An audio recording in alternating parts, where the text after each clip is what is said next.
Baiklah, langsung saja kita mulai sesi diskusinya. Untuk yang ingin bertanya, dipersilakan.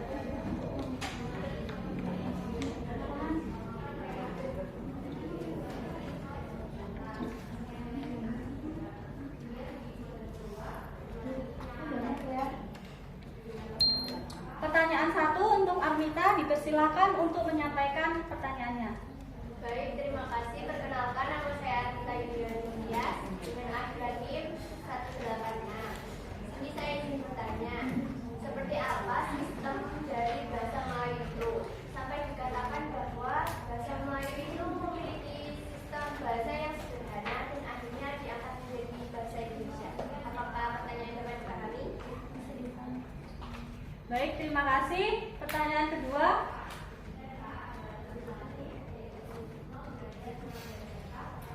Pertanyaan kedua untuk Hedwin, bisa dipersilakan. Perkenalkan, nama saya Dina Dita dengan akronim 4121.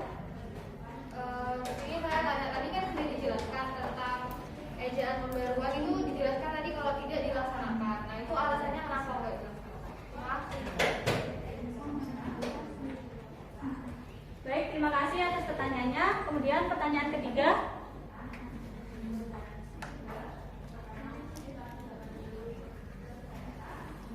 Baik, untuk Anifah dipersilakan menyampaikan pertanyaannya. Perkenalkan, nama saya Anifah dengan akhiran. Kurang keras. Perkenalkan, nama saya Anifah dengan akhiran NIM 097. Tadi kan dijelaskan ya bahasa Indonesia itu dibedakan menjadi bahasa Indonesia sebagai bahasa nasional dan bahasa Indonesia sebagai bahasa negara. Nah, itu alasannya kenapa kok harus dibedakan menjadi itu? Bagaimana kelompok 3 ini langsung dijawab atau disimpan terlebih dahulu? Langsung dijawab. Dipersilakan untuk menjawab. Oke, menjawab pertanyaan dari Anita, kenapa bahasa Melayu itu dijadikan sebagai mengapa sistem bahasa Melayu itu sederhana? Oke, jadi berbeda dengan bahasa Jawa, yang mana bahasa Jawa ini mengatur unggah-ungguh bahasanya. Jadi untuk kepada orang tua ini seperti ini, kepada teman sebaya itu seperti ini, kepada orang yang baru dikenal itu seperti ini. Nah, di sistem bahasa Melayu ini tidak dikenal seperti itu. Jadi karena bahasa Indonesia ini yang kita gunakan sekarang ini adalah lanjutan dari bahasa Melayu itu tadi. Ya, seperti yang kita tahu, ketika kita menggunakan bahasa Indonesia ini kepada orang yang lebih tua, kata-katanya tetap kamu. Tapi kalau misalnya kita menggunakan bahasa Indonesia ini kepada orang yang lebih muda, tetap kamu. Jadi bahasa Melayu itu sistemnya sederhana. Baik, jawaban sudah jelas dan dapat dipahami. Terima kasih.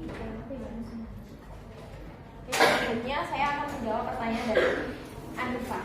Jadi pertanyaannya yaitu mengapa bahasa Indonesia sebagai nasional dibedakan dengan bahasa Indonesia sebagai negara. Mungkin itu bukan dibedakan ya, namun itu bahasa Indonesia memiliki perannya masing-masing. Jadi kayak tadi bahasa Indonesia sebagai bahasa nasional, bahasa Indonesia sebagai bahasa negara, dan bahasa Indonesia sebagai bahasa kesatuan. Nah, mungkin dibedakannya dari segi fungsi, seperti yang tadi saya jelaskan, yang bahasa Indonesia sebagai bahasa nasional itu ada yang berfungsi sebagai lambang identitas nasional, sebagai kebanggaan negara, seperti itu. Terus yang kedua, bahasa Indonesia sebagai bahasa negara, yaitu sebagai alat pengembangan kebudayaan dan pengembangan ilmu budaya dan teknologi, seperti itu. Apa bisa dipahami? Terima kasih. Ya, terima kasih kembali. Saya akan menjawab pertanyaan dari Hedwin. Tadi pertanyaannya, apa alasan ejaan pembaruan itu tidak dilaksanakan? Nah, kami dalam kasus makalah ini juga mencari-cari tahu apa sih alasan kok ejaan pembaruan itu tidak dilaksanakan, dan kami tidak menemukan jawabannya. Jadi kami berpendapat bahwa ejaan pembaruan itu belum selesai sehingga disempurnakan di ejaan Melindo. Namun ketika ejaan Melindo ini mau diresmikan, terjadi konfrontasi politik antara Indonesia dan Malaysia sehingga tidak diresmikan lagi dan disempurnakan lagi di LBK. Terus di LBK juga mengalami masalah, yaitu publik menganggap ejaan ini tiruan dari ejaan Malaysia. Jadi itu jawabannya, bisa diterima. Terima kasih atas jawabannya. Kemudian saya akan membuka pertanyaan teknis kedua. Dipersilakan untuk yang bertanya. Baik, untuk itu dipersilakan untuk Muslimatul dipersilakan menyampaikan pertanyaannya.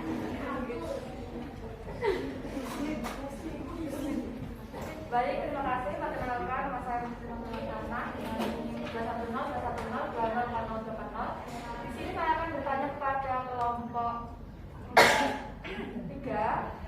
Di saat tadi sudah dijelaskan bahwasanya Kongres Bahasa Indonesia merupakan pertemuan rutin 5 tahun yang diadakan oleh pemerintah. Namun pada Kongres Pemuda 1, Kongres Pemuda 2, dan Kongres Bahasa Indonesia 1, Kongres Bahasa Indonesia 2, dan Kongres Bahasa Indonesia 3 itu jaraknya jauh, bahkan lebih dari 5 tahun. Apakah pertanyaan saya bisa dipahami? Terima kasih. Terima kasih atas pertanyaannya. Kemudian pertanyaan kedua dipersilakan untuk Chandrayani. Terima kasih atas kesempatannya. Sebelumnya perkenalkan, nama saya Chandrayani Karnia Pangestu dengan NIM 2102102040020. Sebelumnya boleh lihat PPT yang slide abad ke-20 itu pemerintah Belanda gencar mengenalkan bahasa Belanda. Terus.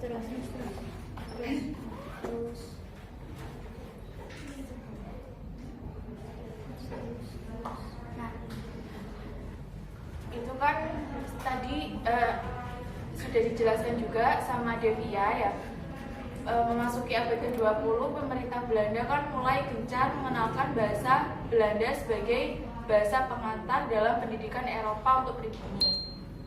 Mungkin saya hanya memastikan saja, tadi juga sudah dijelaskan bahwa hanya 2% masyarakat pribumi yang bisa berbahasa Belanda. Berarti setelah abad ke-20 itu pemerintah Belanda itu masih tetap menggunakan bahasa Melayu, tidak mengganti bahasa Melayu itu dengan bahasa Belanda dalam berkomunikasi dalam kehidupan sehari-hari. Apakah seperti itu? Terima kasih. Terima kasih atas pertanyaan keduanya. Kemudian pertanyaan ketiga dipersilakan untuk Widya. Terima kasih atas waktunya. Perkenalkan, nama saya Widya Islami.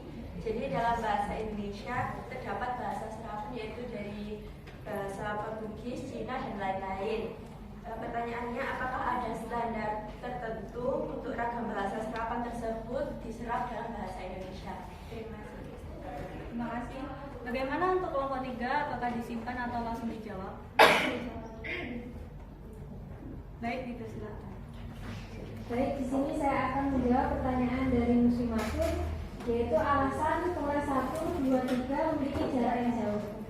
Kongres 1, 2, dan 3 memiliki jarak yang jauh dikarenakan pada masa itu negara Indonesia masih dalam masa penjajahan Mas Belanda dan bertepatan dengan kemerdekaan Republik Indonesia, sehingga pemerintah masih disibukkan dengan urusan-urusan tersebut dan tidak memungkinkan untuk diadakannya Kongres Bahasa Indonesia selanjutnya. Bagaimana?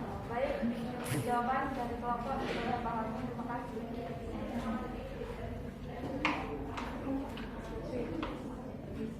Oke, menjawab pertanyaan dari Anda, baru memasuki abad ke-20 pemerintah Belanda mulai gencar mengenalkan bahasa Belanda. Nah, setelah abad 20 ini apakah bahasa Belanda ini tidak digunakan di negara Indonesia? Nah,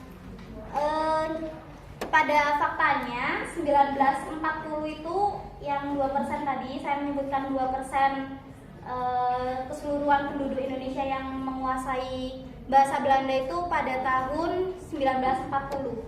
Jadi ketika kan ini dekat ya dengan masa kemerdekaan ya. Jadi setelah ini tidak digunakan, maksudnya orang-orang Indonesia ini tidak menguasai bahasa Indonesia, bahasa Belanda, dan bahasa Belanda tidak digunakan. Terjadi juga seperti apa ya, kan Belanda itu pergi kan dari Indonesia, lalu kan digantikan oleh Jepang. Maka dari itu bahasa Belanda ini sudah tidak dilanjutkan seperti itu. Jadi benar-benar tidak dikuasai. Makanya banyak orang-orang Indonesia ini yang lebih menguasai bahasa Jepang kan daripada bahasa Belanda itu. Terima kasih atas jawabannya. Bagaimana kepada Chandayani, apakah ada tanggapan? Jawaban sudah bisa saya pahami. Terima kasih atas jawabannya. Saya akan menjawab pertanyaan terakhir dari Widya. Dari pertanyaannya, apakah ada standar tertentu saat bahasa asing itu diserap ke dalam bahasa Indonesia? Jadi jawabannya tidak ada. Jadi bahasa asing diserap ke dalam bahasa Indonesia itu ketika ada sesuatu hal baru yang dimana di Indonesia itu belum ada. Contohnya kayak sabun. Jadi dulunya itu di Indonesia itu membersihkan badan dengan buah lerak. Nah, buah lerak. Jadi buah lerak itu bisa berbusa ketika digosok-gosok gitu. Mungkin yang sering lihat apa namanya? Kan SD. Bocah petualang tahu. Nah, jadi tidak ada standar tertentu gitu. Nah, contohnya kayak jendela. Misal jendela itu ya. Mungkin ketika dulunya orang-orang Indonesia itu pendengarnya itu ketika orang Portugis itu mengatakan jendela gitu, orang Indonesia mendengarnya jendela. Jadi sampai sekarang terdengarnya ya jendela seperti itu. Diserapnya jendela. Apakah jawaban saya bisa diterima? Tidak bisa diterima. Bagaimana? Apakah ada tanggapan atau sanggahan? Baik, terima kasih. Kemudian saya membuka satu pertanyaan lagi untuk penutup. Mungkin ada yang belum paham atau apa, boleh bertanya. Ya, kepada Jessica, silakan menyampaikan pertanyaannya. Perkenalkan, nama saya Jessica Kaya Putri dengan NIM 21021022409. Tadi kan kongres dilakukan berulang-ulang, apalagi sampai 11 ya. Nah, itu mengapa kok dilakukan berulang-ulang? Apakah setiap kongresnya itu tidak berhasil atau gagal sehingga diadakan kongres lagi? Alasannya apa? Terima kasih.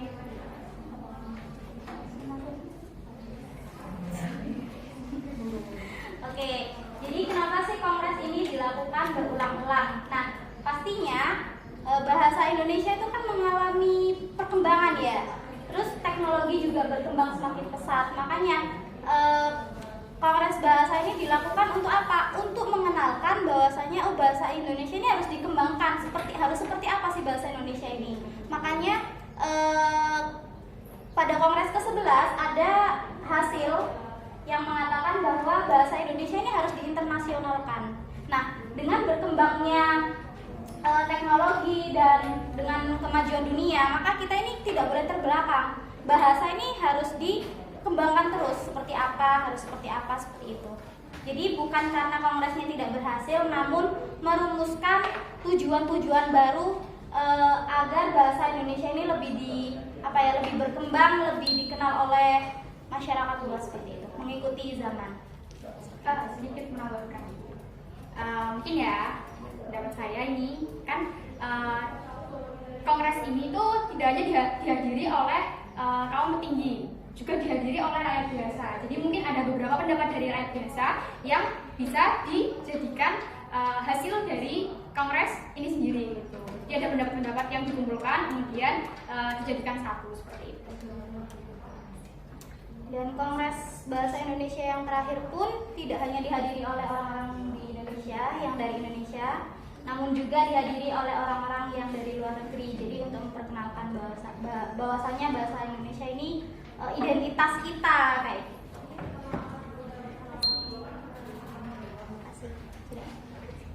Ada pertanyaan lagi? Apakah ada pertanyaan lagi? Demikian presentasi hari ini. Terima kasih kepada kelompok 3 yang telah memaparkan materi, dan terima kasih kepada teman-teman semua yang telah berpartisipasi dalam presentasi dalam diskusi hari ini. Saya selaku moderator pamit undur diri. Mohon maaf atas kesalahan dan kekurangannya. Wassalamualaikum warahmatullahi wabarakatuh.